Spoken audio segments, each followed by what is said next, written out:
Video में मैंने part 2 फ़कीर का उपदेश कहानी को पढ़ाया और समझाया।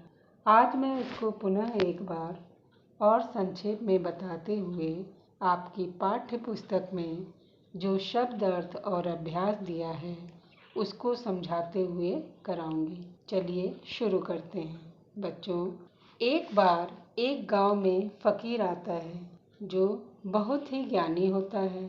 इस कहानी में ध्यान देने योग्य बात यह है कि जब तक राम गुलाम आलस्य करता रहता है तब तक उसके खेतों में बहुत कम पैदावार होती है और उसे महाजन से धन लेने की आवश्यकता पड़ जाती है। जब महाजन उससे अपने धन को वापस लेने के लिए बार बार आता है तो वह परेशान रहने लगता है।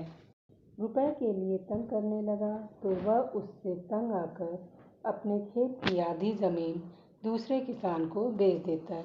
जिस किसान ने उसकी ज़मीन ली थी वह बहुत मेहनती होता है। पहली ही फसल में उस किसान ने उन खेतों को इतना अच्छा बना दिया कि उनमें चौगुनी फसल होने लगती है। इधर राम गुलाम पर और भी कर्ज हो गया और उसको बड़ी चिंता रहने लगी।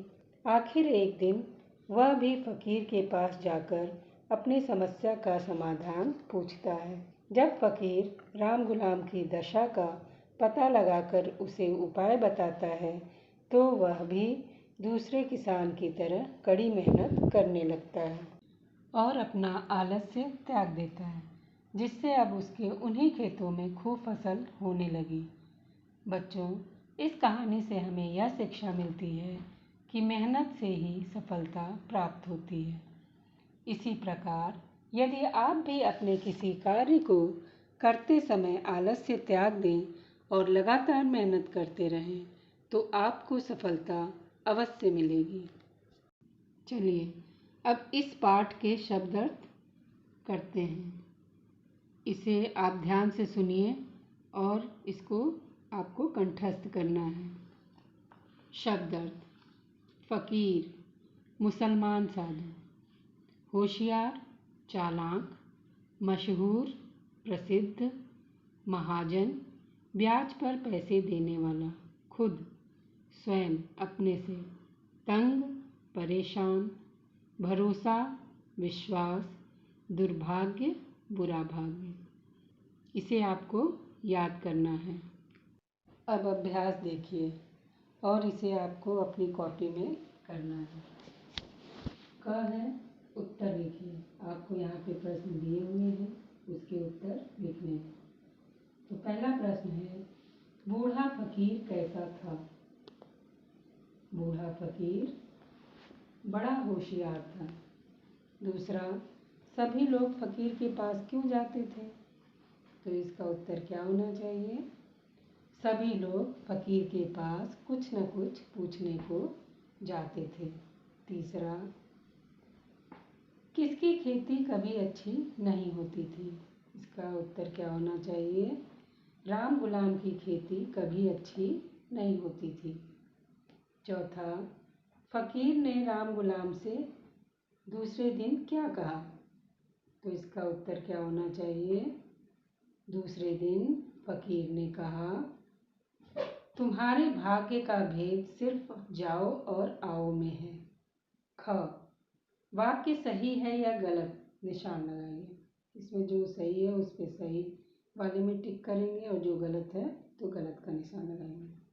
पहला, एक नगर में एक बूढ़ा फ़कीर आया। ये क्या होगा? गलत होगा। क्यों? क्योंकि नगर में नहीं बल्कि गांव में आया था।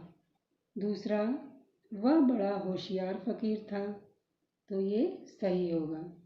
तीसरा, राम गुलाम खुद ही खेतों पर जाता था। ये गलत होगा क्योंकि राम गुलाम खेतों पर नहीं जाता था जल्दी। चौथा, राम गुलाम ने अपनी पूरी ज़मीन बेच दी। तो ये भी गलत होगा क्योंकि उसने तो आधी ज़मीन ही बेची थी। इसलिए आंसर क्या आना चाहिए इसका? गलत। ग, पाठ के आधार पर वाक्यों का सही क्रम बॉक्स में भरिए। पहले हम इसको 1 2 3 4 5 तक दिया है, इसको पहले पढ़ेंगे। पहला है, वह सबको अच्छी सीख देता था।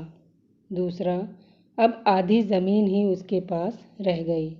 तीसरा, वह किसान आओ कहता है और तुम जाओ कहते हो। चौथा, एक बार गांव में एक बूढ़ा फकीर आया। पांचवा, अब उन्हीं खेतों में खूब फसल होने लगी। अब इसको क्रम में लगाएंगे, ठीक है। तो सबसे पहले क्या होना चाहिए? एक बार गांव में एक बूढ़ा फकीर आया, ठीक है, ये पहला होगा।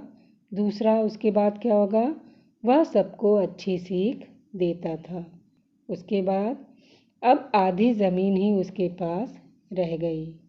फिर चौथा क्या होना चाहिए? वह किसान आओ कहता है और तुम जाओ कहते हो। फिर उसके बाद क्या होना चाहिए? अब उन्हीं खेतों में खूब फसल होने लगी, ठीक है। बच्चों, इसी पाठ में आपको व्याकरण बोध कराया गया है, दिया हुआ है जो, उसे करेंगे, ठीक है। क भाववाचक संज्ञा बनाइए। हमें शब्द दिए गए हैं, इसके भाववाचक संज्ञा बनाने हैं, ठीक है। पहला हिम्मत। हिम्मत का अगर हम भाववाचक संज्ञा बनाएंगे क्या होगा? हिम्मती। मेहनत का मेहनती। फिर तीसरा कीमत, कीमती। चौथा शरारत, शरारती। ख देखिए, समान अर्थ वाले शब्दों को मिलाइए। समान अर्थ यानी जो पर्यायवाची होते हैं। पहला ज़मीन। ज़मीन का क्या होगा? भूमि। दूसरा दिया है मशहूर। मशहूर का क्या होना चाहिए? प्रसिद्ध। तीसरा है डर। डर का क्या होगा? भय। चौथा कर्ज। कर्ज का क्या होना चाहिए? उधार, ठीक है। एक बार आपको और याद दिलाना ज़रूरी समझती हूँ कि डिक्टेशन 1 आपका पाठ 2 से आएगा।